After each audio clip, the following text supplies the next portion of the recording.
पिछले 26 दिनों से चल रही जंग में अब दुनिया के सभी ताकतवर नेता की घबराहट साफ दिखने लगी है। प्रेसिडेंट ट्रंप के माथे पर चिंता की लकीरें और चेहरे पर घबराहट साफ दिख रही है। उनकी इसी घबराहट का पाकिस्तान फायदा उठाने की फिराक में है। दरअसल दुनिया भर में अशांति फैलाने वाला पाकिस्तान अमेरिका और ईरान के लिए शांति की मेज सजा रहा है।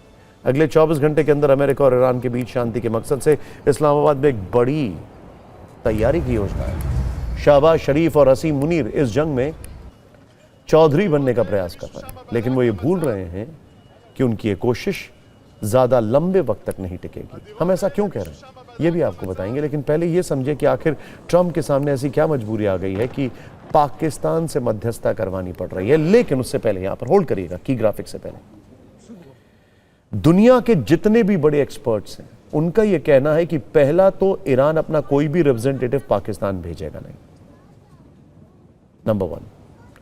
अगर ऐसा हुआ तो ट्रंप के पास एक कहने के लिए हो जाएगा कि देखिए हमने तो कोशिश की लेकिन हुआ नहीं।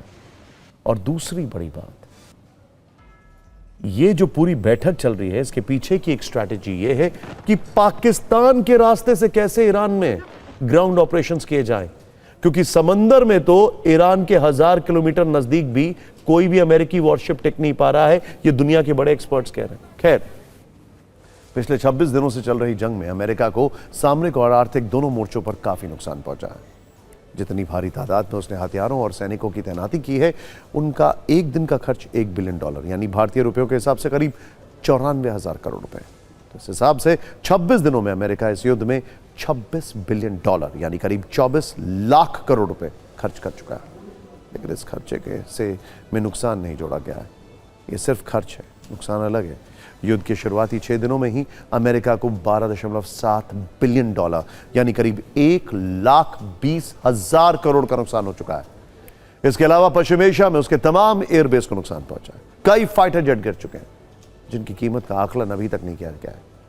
और यह नुकसान ट्रंप की कल्पना से बहुत ज्यादा है। इसीलिए खबर यह है कि वो किसी भी कीमत पर इस जंग को रुकवाना चाहते हैं, बल्कि वो चाहते हैं इससे एक सेफ एग्जिट।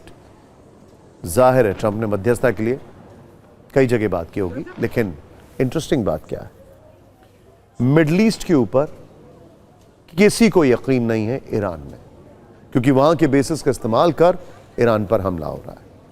इसके अलावा कौन आगे आएगा? रशिया के ऊपर अमेरिका को यकीन नहीं है। फिर इसके अलावा कोई कंट्री बचती नहीं है। नेटो कंट्रीज ऑलरेडी अपना हाथ खींच रहे हैं। तो फिर कौन आएगा मध्यस्थता करवाने के लिए? तो फिर कौन आया? आगे देखिए, पाकिस्तान। इस मुद्दे पर कल पाकिस्तान के प्रधानमंत्री शहबाज शरीफ ने एक पोस्ट किया था। उन्होंने लिखा था कि पाकिस्तान मिडल ईस्ट में चल रहे युद्ध को समाप्त करने के लिए संवाद की दिशा में जारी प्रयासों का स्वागत करता है। अमेरिका और ईरान की सहमति से पाकिस्तान सार्थक और निर्णायक वार्ता के लिए मेजबान बनने को तैयार है और इसे अपने लिए सम्मान की बात मानता है। शहबाज ने इस पोस्ट को एक्स पर शेयर किया और कुछ ही देर में अमेरिकी राष्ट्रपति डोनाल्ड ट्रंप ने शहबाज शरीफ के पोस्ट को ट्रुथ सोशल पर शेयर कर दिया।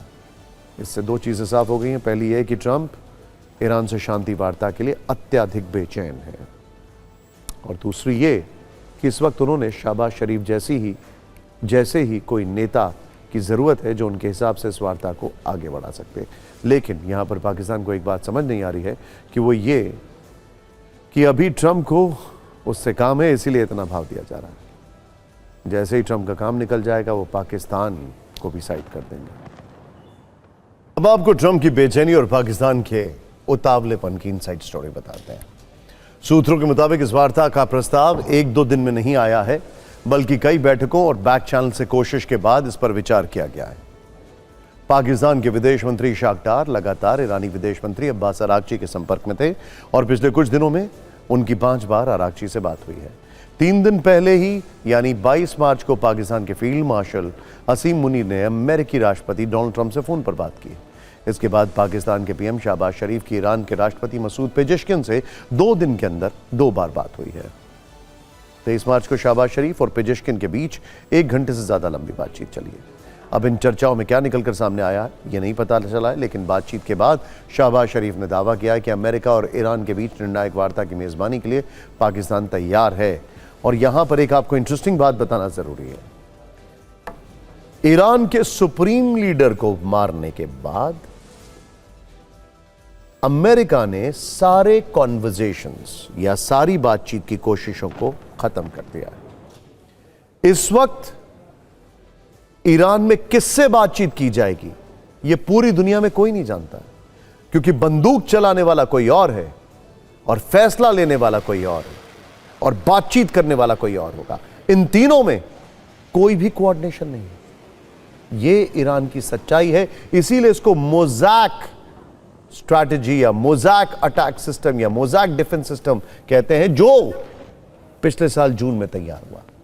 खैर, वैसे खुद को मध्यस्थ बताने वाले पाकिस्तान की आज काफी बेइज्जती हुई है। होमस संकट से पाकिस्तान भी बुरी तरह परेशान है।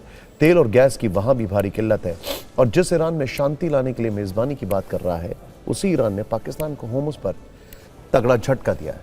दरअसल होमस स्ट्रेट से पाकिस्तानी कंटेनर शिप सिलेन के ने निकलने की कोशिश की। पाकिस्तानी शिप सिलेन के पास होमस से निकलने की अनुमति नहीं थी। IRGC ने पाकिस्तानी शिप को रोका और घंटों तक पूछताछ की। पूछताछ के बाद पाकिस्तानी शिप को होमस में ही रुकने का आदेश दिया गया। सवाल यह है कि पाकिस्तान जो दावा कर रहा है कि वो जंग रुकवा सकता है, उसका शिप तक तो पास नहीं हुआ। ईरान अमेरिका के बीच समझौता करवाने का दावा कर रहा है। असीम मुनीर ने कहा है कि उनके ईरान से अच्छे संबंध हैं। शिप रोके जाने के बाद यह साफ हुआ कि पाकिस्तानी दावे खोखले हैं। कहा जा रहा है कि मुनीर अमेरिका के करीब है, इसीलिए ईरान को पाकिस्तान पर भरोसा नहीं है। ऑन द कॉन्ट्ररी, अमेरिका के कई एक्सपर्ट, रशिया की विदेश मंत्रालय की प्रवक्ता यह कह रही हैं कि इस बातचीत को कराने वाला अगर कोई मुल्क है तो वह है सिर्फ भारत।